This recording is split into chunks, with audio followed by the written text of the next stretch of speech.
السلام علیکم ورحمۃ اللہ وبرکاتہ نحمده ونصلي ونسلم على رسولنا الكريم اما بعد فقد قال الله تبارك وتعالى وتعاونوا على البر والتقوى وقال نبينا صلى الله عليه وسلم لا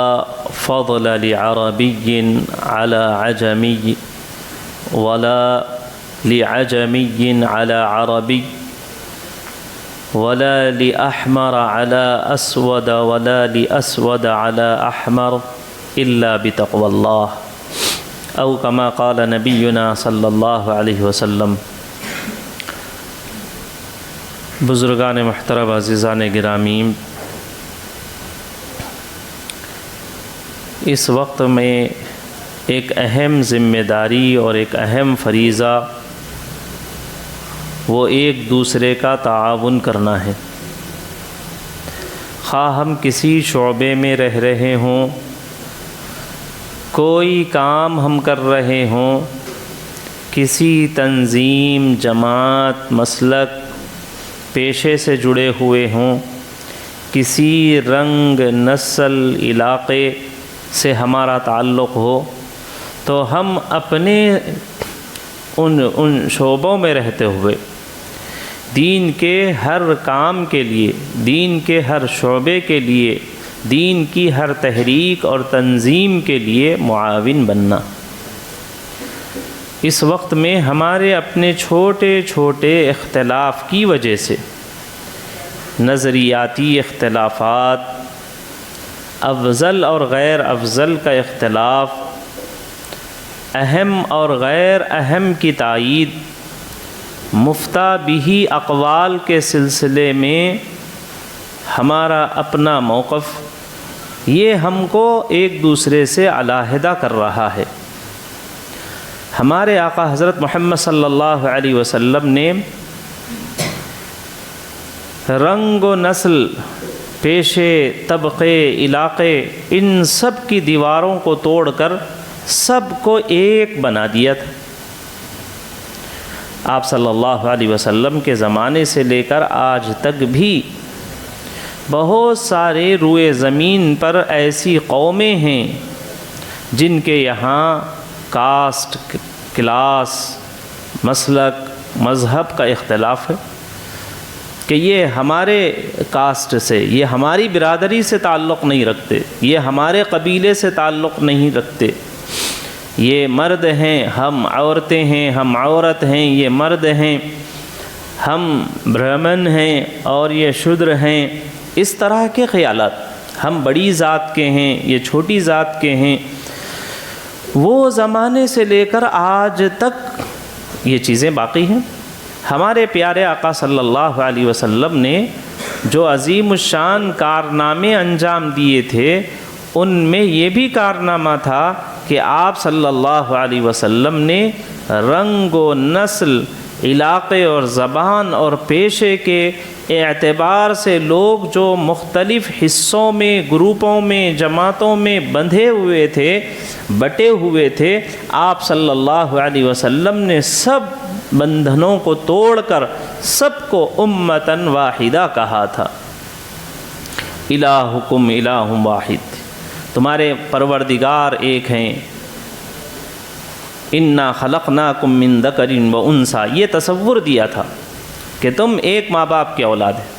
سب ایک ہیں، یہ تصور آپ علیہ الصلاۃ والسلام نے قائم فرمایا تھا۔ اسی وجہ سے نبی علیہ الصلاۃ والسلام کے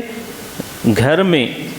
ایک اجنبی ایران کے رہنے والے صاحب ہیں، وہ حضور علیہ الصلاۃ والسلام نے ان کو اپنے سے اتنا قریب کیا، اپنے مشوروں میں ان کو اتنا شامل کیا اور ان پر اتنا ٹرسٹ آپ صلی اللہ علیہ وسلم نے کیا، بھروسہ کیا۔ ایک وقت میں جب مسلمان بہت زیادہ پریشانی میں تھے، بلغت القلوب الحناجر، جس کو قرآن شریف نے کہا، یعنی جن کو ان کی موت سامنے نظر آ رہی تھی، اب تو ہلاک ہو ہی گئے، اب تو فنا ہو ہی گئے، اب تو مٹ ہی گئے، مدینہ تہس نہس ہو گیا، ہم ختم ہو گئے، ایسے حالات آ گئے تھے۔ تو ایسے وقت میں آپ علیہ الصلاۃ والسلام نے ایک ایران سے ہجرت کر کے آنے والے حضرت سلمان فارسی پر بھروسہ کیا اور انہوں نے جو رائے دی اس رائے پر عمل کیا۔ حضرت سلمان فارسی نے کہا اللہ کے رسول صلی اللہ علیہ وسلم، ہمارے علاقوں میں جب دشمن ایک ساتھ حملہ آور ہوتے ہیں تو ہم اپنے بچاؤ کے لیے، اپنے تحفظ کے لیے ہم اپنے اطراف میں سرنگ کھود لیتے ہیں، خندق کھود لیتے ہیں، ایک بڑا گڑھا بنا دیتے ہیں اور دشمن اس کو پار کر کے ہمارے پاس نہیں آتا، اگر آنے کی کوشش کرتا ہے تو ہم وہیں سے اس کو نمٹا دیتے ہیں۔ تو ہم تعداد میں کم ہیں تو ہم اس طرح سے کرتے ہیں کہ ہم اپنے اطراف میں بڑی بڑی خندقیں کھود لیتے ہیں۔ اب چونکہ یہ احزاب پورے آئے ہوئے ہیں، سارے ٹولے آ گئے ہیں، سارے قومیں آ گئی ہیں، یہود بھی ان کے ساتھ ہیں، کرسچن بھی ان کے ساتھ ہیں، مشرکین ایک ہو گئے ہیں اور سارے قبیلوں کو انہوں نے اپنے حریفوں کو لا لیا ہے، اور ان کا منشا مقصد یہ ہے کہ پورے مدینے کو تہس نہس کر دینا ہے، نعوذ باللہ سارے صحابہ کو شہید کر دینا ہے اور اسلام کو روئے زمین سے مٹا دینا ہے۔ یہ پلان کر کے آئے تھے۔ تو اس وقت میں ایک اجنبی صحابی ہیں،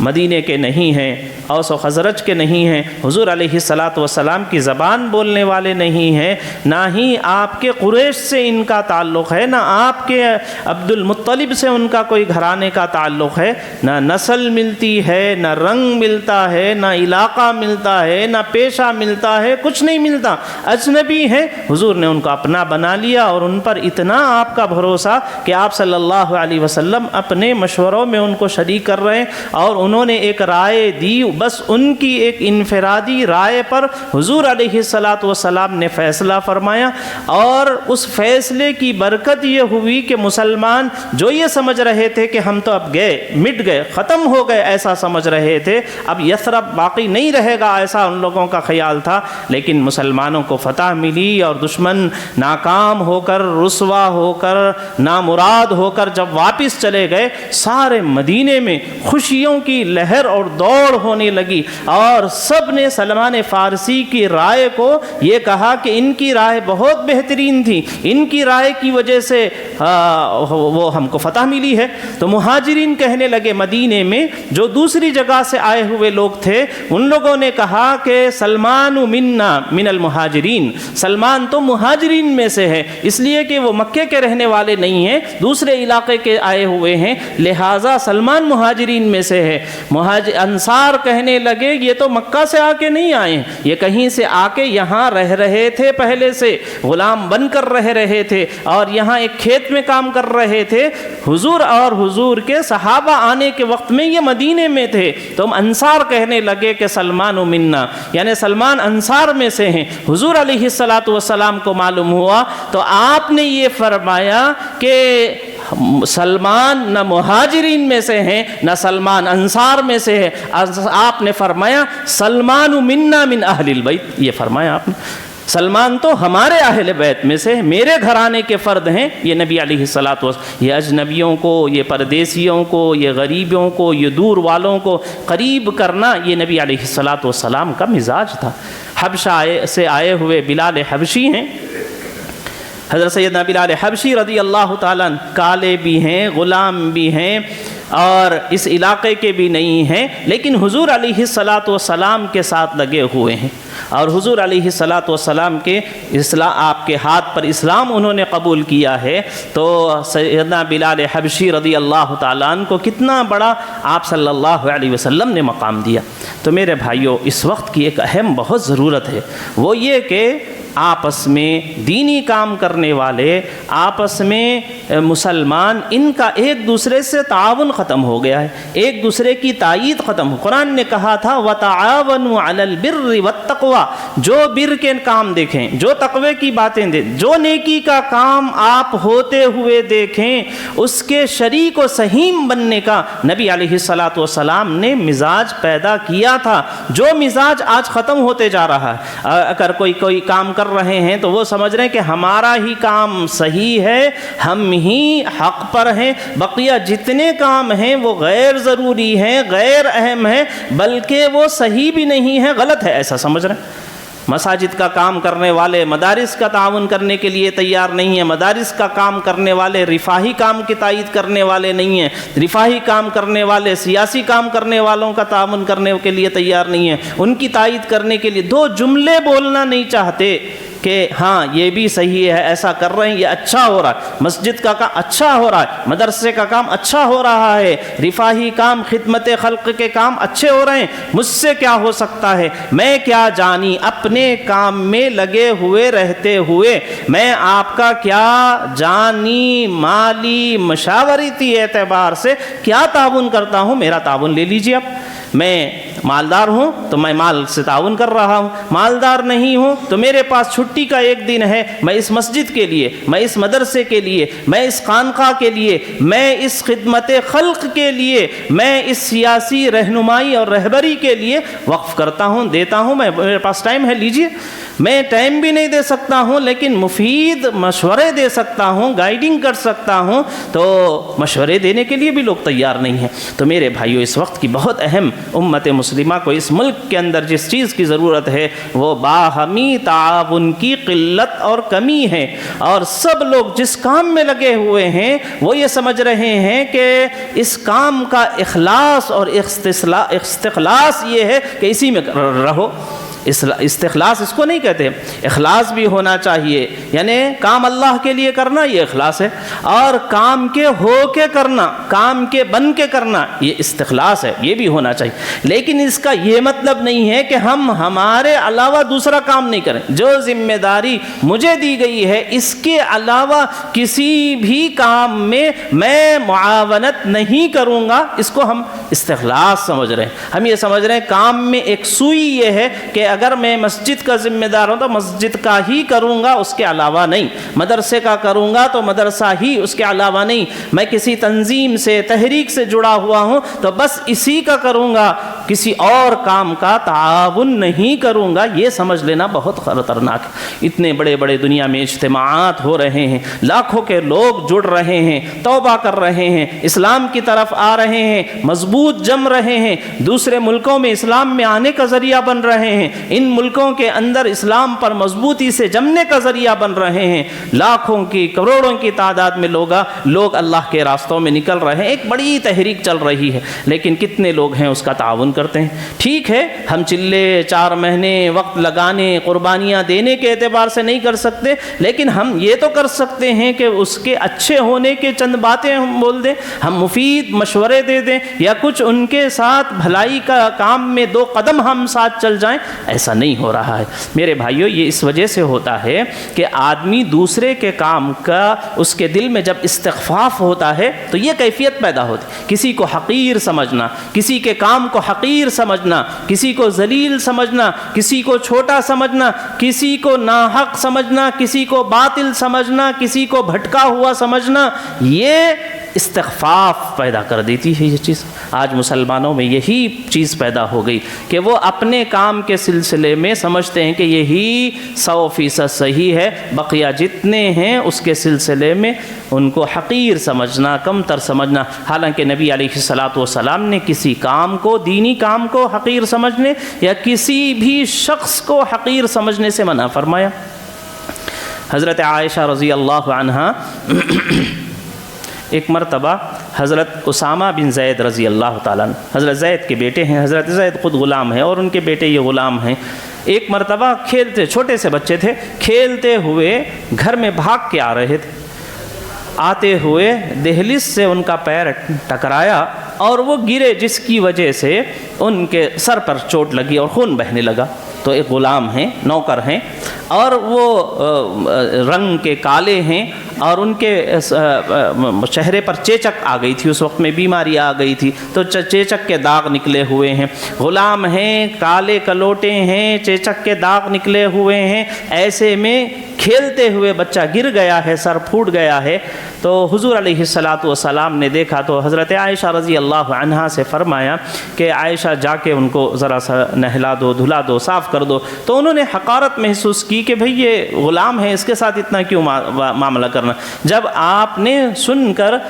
عمل نہیں کیا تو خود حضور علیہ الصلاۃ والسلام اٹھے۔ امی جان عائشہ رضی اللہ عنہا فرماتی ہیں کہ مجھے سکھانے کے لیے کہ یہ غلام ہونے کے باوجود اس کو حقیر نہیں سمجھنا چاہیے، اس بیماری کے باوجود اس کو کمتر نہیں سمجھنا چاہیے، اس کے رنگ کی وجہ سے اس کو مقام چھوٹا نہیں دینا چاہیے، آپ صلی اللہ علیہ وسلم اٹھے اور آپ نے اپنے لبوں سے، اپنے منہ سے اس غلام بچے کے خون کو چوس چوس کر آپ تھوک رہے تھے۔ یہ آپ صلی اللہ علیہ وسلم نے ان کے ساتھ معاملہ کیا۔ حضرت اسامہ جب حجۃ الوداع پہ حضور علیہ الصلاۃ والسلام گئے تھے تو حضور علیہ الصلاۃ والسلام عرفہ سے فارغ ہو گئے۔ عرفہ میں مغرب کا وقت ہوتے ہی نکل جانا چاہیے، سارے حجی عرفہ سے نکل جاتے ہیں۔ تو حضور علیہ الصلاۃ والسلام عرفہ میں مغرب کا ٹائم ہو گیا اور سب نکلنے کے لیے بے چین ہیں۔ آپ صلی اللہ علیہ وسلم کسی کا انتظار کر رہے ہیں کہ وہ آ جانے دو پھر نکلیں گے، وہ آ جانے دو پھر نکلیں گے۔ بہت دیر ہو گئی اور بہت دیر کے بعد کوئی آئے تو وہ یہ حضرت اسامہ رضی اللہ تعالیٰ عنہ جو حضور علیہ الصلاۃ والسلام کے غلام کے بیٹے ہیں۔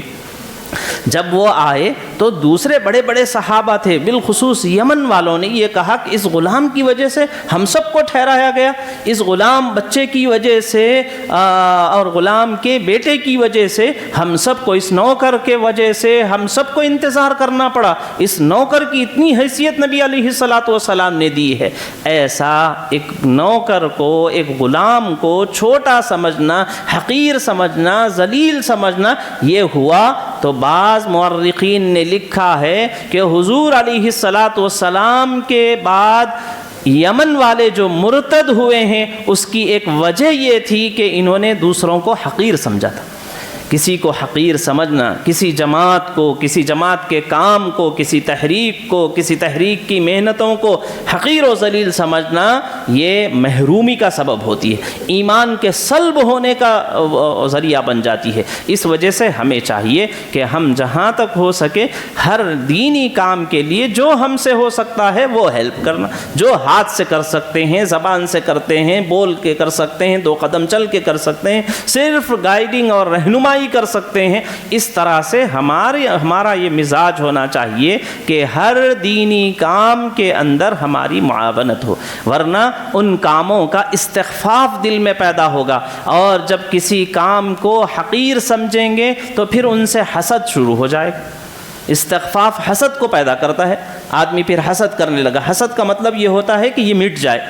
کسی بھی نیکی اور اچھے کام کو، کسی بھی خیر اور بھلائی کو، کسی بھی نعمت کو دیکھ کر زوال کی خواہش پیدا ہونا، یہ حسد کہلاتا۔ کسی کے پاس نئی گاڑی آ گئی اور آپ کے دل میں یہ ہو رہا کہ ان کی گاڑی کو ٹکر لگ جانا چاہیے، یہ گر جانا چاہیے، یہ چوری ہو جانا چاہیے۔ کسی ہم کو اولاد نہیں ہو رہی، کسی کو 4 بچے ہو گئے تو اب دل کے اندر یہ پیدا ہو رہا کہ بیٹے ان کو ہی ہو رہے ہیں، ان کو نہیں ہونا چاہیے۔ اس طرح سے یہ بیماری میں آ کے مر جائیں۔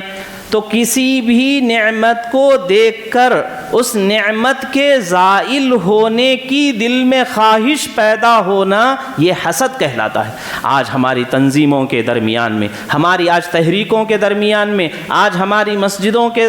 درمیان میں، ہماری آج سماجی کاموں کے درمیان میں، آج ہمارے سیاسی کاموں کے درمیان میں مسلمانوں میں حسد کی وبا پھیلی ہوئی ہے کہ ہر ایک یہ چاہتا ہے کہ وہ نہ میں جیتوں نہ جیتوں، اس سے کوئی پرواہ نہیں ہے مجھے، فلاں نہ جیتے، یہ ہمارا ٹارگٹ ہے، فلاں کو یہ نعمت نہ ملے۔ میرے بھائیوں، نبی علیہ الصلاۃ والسلام نے غبطہ سکھایا ہے، حسد سے منع فرمایا۔ آپ نے کہا غبطہ یہ ہے کہ کسی کی نعمت دے کر یہ کہو کہ اللہ تعالیٰ مجھے بھی عطا فرما دے، ان کو لڑکے ہوئے ہیں اللہ مجھے بھی لڑکے دے دے، اللہ نے ان کے کاروبار کو چلا دیا ہے، اللہ تبارک و حسد کیا ہے؟ یہ اللہ کی تقسیم سے بغاوت ہے کہ اللہ نے جو تقسیم کیا ہے اچھا نہیں کیا ہے، اللہ تبارک و تعالیٰ سے شکایت ہے کہ انہوں نے ایسا کیوں کیا۔ یہ اس وجہ سے حضرت فضیل بن عیاض رحمۃ اللہ علیہ سے کسی نے پوچھا کہ حسد میں اور غبطے میں کیا فرق ہے، تو انہوں نے کہا تھا کہ جو مومن اور منافق میں فرق ہے وہی حسد اور غبطے میں فرق ہے۔ غبطے کا مطلب ہوتا ہے کسی کو کوئی ترقی دیکھیں آپ، کسی کو گورنمنٹ جاب مل گئی ہے آپ، تو یہ خیال نہیں ہونا کہ کسی طرح سے سب سے یہ زائل ہو جانا چاہیے، ان کی نوکری چلی جانی، ایسے خیالات نہیں ہونا چاہیے، بلکہ یہ ہونا کہ اللہ تعالیٰ آپ کے پاس کسی چیز کی کمی نہیں ہے، ہر چیز کے خزانے آپ کے پاس ہے، آپ نے ان کو یہ مرتبہ دیا ہے، یہ عہدہ دیا ہے، یہ چیز دی ہے، یہ مال دی ہے، اللہ آپ کے پاس اس کے خزانے ہیں، یہ نعمت ان کو بھی دیے ہیں، اے اللہ یہ نعمت مجھے بھی عطا فرما دیجئے۔ تو اللہ تبارک و تعالیٰ اس سے خوش ہوتے ہیں، اور اللہ کے خزانے میں کسی چیز کی کمی نہیں ہے، اللہ اس کو بھی نوازے ہیں تو آپ کو بھی نوازیں گے۔ تو میرے بھائیو، جب آدمی کسی کو حقیر سمجھتا ہے تو پھر اس کے اندر حسد کی کیفیت پیدا ہوتی ہے، اور حسد کی وجہ سے یہ خواہش ہوتی ہے کہ وہ چیز اس کے پاس سے ختم ہو جائے، چاہے مجھے ملے نہ ملے۔ آج مسلمان اس میں بہت زیادہ مبتلا ہیں، اور اس کی وجہ سے عاملوں کے پیچھے جا رہے ہیں، کرتوت کرا رہے ہیں، کالے جادو کرا رہے ہیں، لوگوں کو خواہ مخواہ کے چڑھا رہے ہیں، اور دشمنیاں ڈال رہے ہیں، دوریاں پیدا کرنے کی کوشش کر رہے ہیں، فساد مچا رہے ہیں۔ اللہ تعالیٰ نے کیسے قرآن شریف میں بتایا کہ یہ جو شیطان ہے، اس سے پہلے جو سب سے پہلا گناہ جو ہوا ہے شیطان سے وہ حسد کا ہوا، اور اس کے بعد وہ اللہ کی نافرمانی میں گیا۔ حسد یہ ہوا کہ یہ آدم علیہ السلام، ان کو تو آپ نے مٹی سے بنایا ہے اور ان کا مقام اتنا بڑا کر دیا کہ ان کو آپ دنیا میں اتار رہے ہیں، اپنا خلیفہ بنا رہے ہیں، یہ حسد پیدا ہوا۔ تو حسد آدمی کو کتنا دور کر دیتا ہے اللہ سے، اتنا دور کر دیتا ہے کہ دیکھیے وہ شیطان بن گیا، وہ رجیم بن گیا، وہ دھتکار دیا گیا، جنت سے بائیکاٹ اور اس کو نکال دیا گیا، اور ہمیشہ کے واسطے وہ اور اس کے نقش قدم پر چلنے والوں کی آخرت برباد کر دی گئی۔ تو سب سے پہلا گناہ ہے، اور شیطان جیسے وہ بھٹکا ہے اس گناہ سے، بہت سے ان کو بھٹکا دیتا ہے۔ قارون ہے، حضرت موسیٰ علیہ السلام کا رشتہ دار تھا، کوئی دوسرا نہیں تھا، لیکن اس قارون نے، جس کو اللہ نے بہت نعمتیں دی، اس نے کہا مجھے آپ نے مال دیا ہے، نبوت بھی مجھے مل جاتی، یہ موسیٰ علیہ السلام کو کیوں ملی؟ بس اسی حسد میں اس نے حضرت موسیٰ علیہ السلام کی بات کو قبول نہیں کیا۔ وہ دیکھ رہا ابو جہل کے اسلام نہ لانے کی وجہ مورخین نے یہ لکھی ہے، یہ نہیں تھی کہ ابو جہل نے نبی علیہ السلام کا مقام و مرتبہ نہیں پہچانا، بلکہ وہ پہچان لیا تھا، معجزوں سے نبی علیہ السلام نے اس کو قائل کر لیا تھا، سب چیزیں اس کے اوپر واضح ہو گئی تھی، بس اس کو یہ تھا کہ نبوت قریش میں کیوں چلے گئی، نبوت ہم کو کیوں نہیں ملی، ہر اعزاز ان کو کیوں مل جا رہا ہے، ہر بلند مقام ان کو کیوں مل جا رہا ہے، ہم کو کیوں نہیں ملا؟ اب ہم کو نہیں ملا ہے تو ان کو بھی نہیں ملنا چاہیے، ان کی بھی محنت عام نہیں ہونا چاہیے۔ اس وجہ سے مکہ میں نبی علیہ السلام 13 سال رہے محنت کرتے ہوئے، محنت کو کامیاب ہونے نہیں دیا ان لوگوں نے۔ حالانکہ اسلام سے پہلے، اعلان نبوت سے پہلے سب یہ کہہ رہے تھے کہ وہ آپ صادق ہیں، امین ہیں، آپ کو ہم اپنا بڑا مانتے ہیں، آپ کو ہم اپنا فیصل تسلیم کرتے ہیں، ہمارے اختلافات کو آپ دور کریں، ہماری امانتیں آپ کے پاس رہیں، آپ سچے ہیں، سب تسلیم کرتے تھے، لیکن نبوت کے بعد انکار کر دیا۔ تو انکار کرنے کی بنیادی وجہ یہ تھی کہ اس کے دل کے اندر حسد پیدا ہو گیا۔ تو میرے بھائیو بزرگوں، اس وقت کی ایک بہت بڑی ضرورت مسلمانوں کو پوری ملی اعتبار سے، پورے